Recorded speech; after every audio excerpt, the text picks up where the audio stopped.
बीडमधल्या मसाजोगचे सरपंच संतोष देशमुख यांच्या हत्येचा मुद्दा राज्यामध्ये तापलाय। त्यामध्ये एक नाव समोर आलंय, वाल्मिक कराड। धनंजय मुंडे यांचा निकटवर्तीय असलेला वाल्मिक कराड हा या घटनेच्या 22 दिवसांनंतर सीआयडीच्या अधिकाऱ्यांना शरण गेला। वाल्मिक कराड एका खंडणी प्रकरणामध्ये आरोपी आहे, असे इतर गुन्हे सुद्धा त्याच्यावर दाखल आहेत। नेमका कोण आहे वाल्मिक कराड, पाहूया या व्हिडिओच्या माध्यमातून। वाल्मिक कराड हा मूळचा परळीमधील पांगरी गोपीनाथकडचा। वाल्मिकच्या घरची परिस्थिती अत्यंत बेताचीच। 10वी पास झाल्यानंतर पुढील शिक्षणासाठी तो परळीमध्ये आला। परळीमध्ये त्यानं व्हीसीआरनं गावच्या जत्रेमध्ये सिनेमे दाखवायला सुरुवात केली। तिकिटाच्या पैशातून त्याची कमाई व्हायची आणि यातूनच तो त्याचा खर्च सुद्धा भागवायचा। याच वेळी वाल्मिकचा फुलचंद कराड यांच्याशी संपर्क आला। फुलचंद यांनी वाल्मिकला गोपीनाथ मुंडे यांच्या घरी कामासाठी पाठवलं।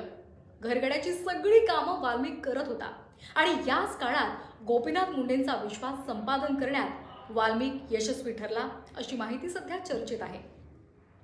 वाल्मिकचं परळीमध्ये नाव होऊ लागलं। वैद्यनाथ कॉलेजच्या संचालक मंडळाच्या निवडणुकीमध्ये राडा झाला, यामध्ये वाल्मिकचा सहभाग होता। पोलीस अधिकारी नागरगोजे यांच्या बंदुकीतून निघालेल्या गोळीनं थेट वाल्मिकच्या पायाचा वेध घेतला आणि त्यानंतर तर मुंडेंचा वाल्मिकवरचा विश्वास आणखीनच वाढला, असं बोललं जातं। पंडित अण्णा यांच्याशी वाल्मिकचा संपर्क आला। पंडित अण्णा हे गोपीनाथ मुंडे यांचे भाऊ। पंडित अण्णा यांचा मुलगा धनंजय मुंडे यांच्याशी वाल्मिकची दोस्ती झाली आणि वाल्मिक राजकारणात आला। त्यानंतर परळीमध्ये त्याचं वजन वाढलं।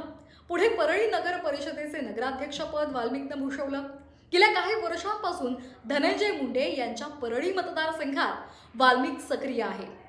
मुंडे मतदारसंघामध्ये नसतात तेव्हा त्यांच्या गैरहजेरीमध्ये परळीमध्ये वाल्मिक कराड नागरिकांच्या समस्या सोडवण्यासाठी पुढाकार घेत असल्याचं सुद्धा स्थानिक सांगतात। यापूर्वी सुद्धा वाल्मिक कराड गुन्ह्यामुळे चर्चेत होता, पण तुरुंगात जाण्याची वेळ त्याच्यावर आली नव्हती। वाल्मिक कराडचे बीडच्या राजकारणातील मोठ्या नेत्यांबरोबरचे फोटो इंस्टाग्राम प्रोफाईलवर सुद्धा दिसतात। आमदार जितेंद्र आव्हाड यांनी थेट वाल्मिक कराडचं नाव घेत हाच संतोष देशमुख हत्या प्रकरणामध्ये मुख्य आरोपी आहे, त्याला अटक करा, अशी मागणी केली। वाल्मिक कराडचं नाव खंडणी प्रकरणामध्ये आरोपी म्हणून आलं, पण हत्या प्रकरणामध्ये नाही, असंही आव्हाड म्हणाले होते। आता वाल्मिक कराड सीआयडीला शरण गेलाय। त्याचा तपास सुरू झालेला आहे। त्याला सध्या 14 दिवसांची पोलीस कोठडी सुनावण्यात आली आहे। हा व्हिडिओ कसा वाटला हे आम्हाला जरूर कळवा आणि अशाच व्हिडिओसाठी पाहत रहा झी 24 तास।